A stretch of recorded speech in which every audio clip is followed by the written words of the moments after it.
Praise the lord. ప్రభువైన యేసుక్రీస్తు వారి పరిశుద్ధ నామములో అందరికీ శుభాలు.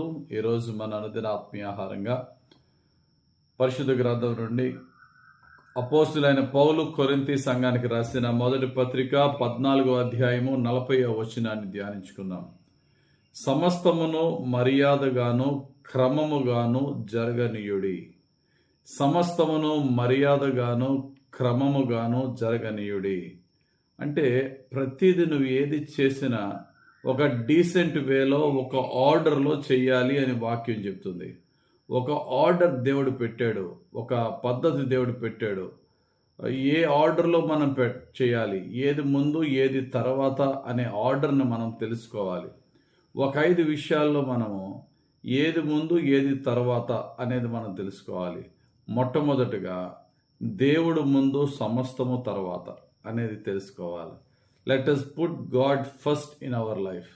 ఏదేమైనా సరే, నువ్వు ఏ ఉద్యోగస్తుడు అయినా, ఏ వ్యాపారస్తుడు అయినా, ఏ స్థితిలో ఉన్నా, ముందు యేసు ప్రభు కొండ మీద చేసిన ప్రసంగం మత్తయి సువార్త 6:33లో మొదట ఆయన రాజ్యాన్ని, ఆయన నీతిని నువ్వు మొదట వెతుకు.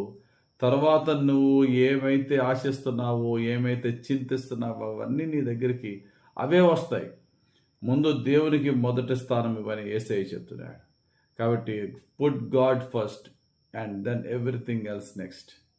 రెండవదిగా, ముందు నీ హృదయాన్ని శుద్ధి చేసుకో, తర్వాత సేవ చేసుకుంది. కానీ హార్ట్ ఫస్ట్, సర్వీస్ నెక్స్ట్. చాలామంది తమ హృదయాన్ని శుద్ధి చేసుకోరు, కానీ సేవ చేయడానికి సిద్ధపడిపోతూ ఉంటారు. మన హృదయ శుద్ధి లేకుండా మనం చేసే సేవ దేవునికి ఇష్టం లేదు. అన్నిటికంటే ముందు నీ హృదయం జాగ్రత్తగా ఉంచుకొని మహాజ్ఞాని సొలొమోను సామెతల గ్రంథం 4:23లో చెప్తున్నాడు, నీ హృదయములో నుండి జీవదారులు బయలుదేరును. కాబట్టి అన్నిటికంటే ముఖ్యంగా నీ హృదయమును భద్రముగా కాపాడుకొనము. కాబట్టి ముందు మన హృదయ శుద్ధి ఇంపార్టెంట్, తర్వాత మనం చేసే సేవ. ఆ తర్వాత మూడవదిగా, family first, public and the ministry next.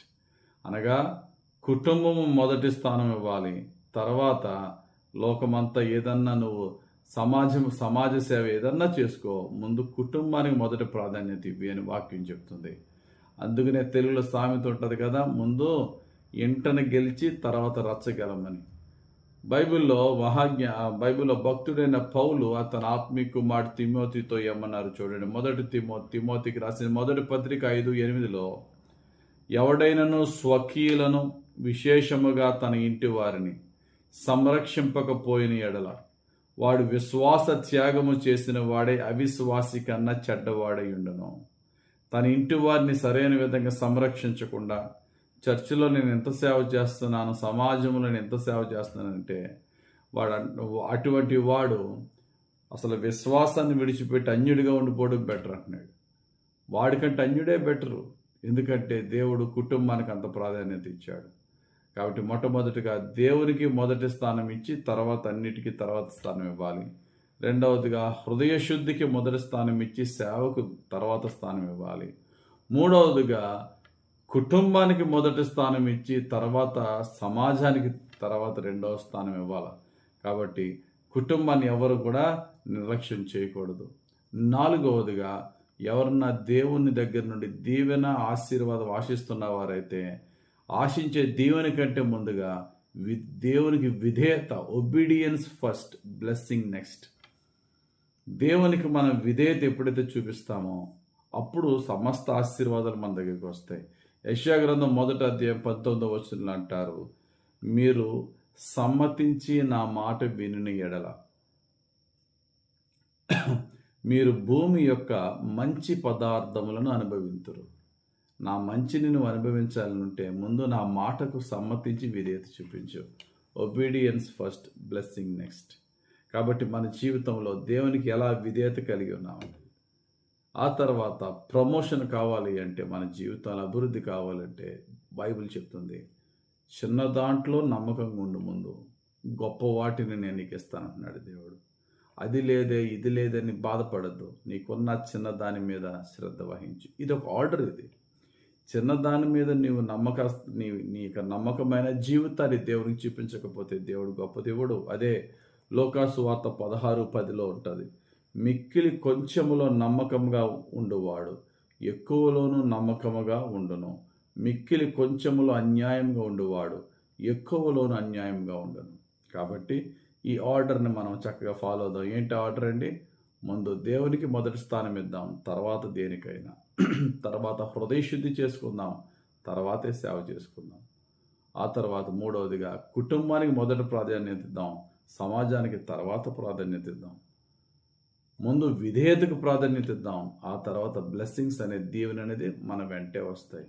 Last and ఫైనల్గా కొంచెంలో నమ్మకంగా ఉందాం, అనేకమైన వాటికి అధిపతిగా దేవుడు మనం చేస్తాడు. ఈ ఆర్డర్ను మనం ఫాలో అవ్వి దేవుని యొక్క అత్యున్నతమైన ఆశీర్వాదాలకి వారసులం అవుదాం. దేవుడు తన పరిశుద్ధ వాక్యం దీవించి మన జీవితంలో ప్రతిదీ కూడా మర్యాదగాను క్రమముగాను జరిగే విధంగా పరిశుద్ధాత్ముడు మనల్ని నడిపించునుగాక. ఆమేన్. పరిశుద్ధుడా, ప్రేమ కలిగిన తండ్రి, ధ్యానించిన ఈ వాక్యము మా జీవితంలో ఫలింపచేసి ఏ పని ఎప్పుడు ఏది ఏ ప్రాధాన్యతతో ఎలా చేయాలో నీ యొక్క జ్ఞానం ఇచ్చి నీ పరిశుద్ధాత్మను నడిపింపు మాకు ఇచ్చి నీ దక్షిణ హస్తం యొక్క సహాయముతో యేసయ్యా నీ చిత్తాన్ని నెరవేర్చి నిన్ను పోలి నడిచే జీవితం మాకు దయచేయమని, మా కుటుంబస్తులను మమ్ములను నీ కృపతో నీ మహిమైశ్వర్యముతో రక్షించి కాపాడి సంరక్షించి నీ యొక్క రెక్కల చాటున నీ నీడలో దాచి కాచి కాపాడమని యేసుక్రీస్తు ప్రభు పరిశుద్ధ నామంలోనే ప్రార్థించి వేడుకొనుచున్నాము తండ్రి. ఆమేన్. తండ్రి యొక్కయు కుమారుని యొక్కయు పరిశుద్ధాత్మ దేవుని అభిషేకం మన కుటుంబాలకి మనకు ఇప్పుడు సదాకాలం తోడుండి దీవించును గాక. Amen. God bless you. Have a very blessed day.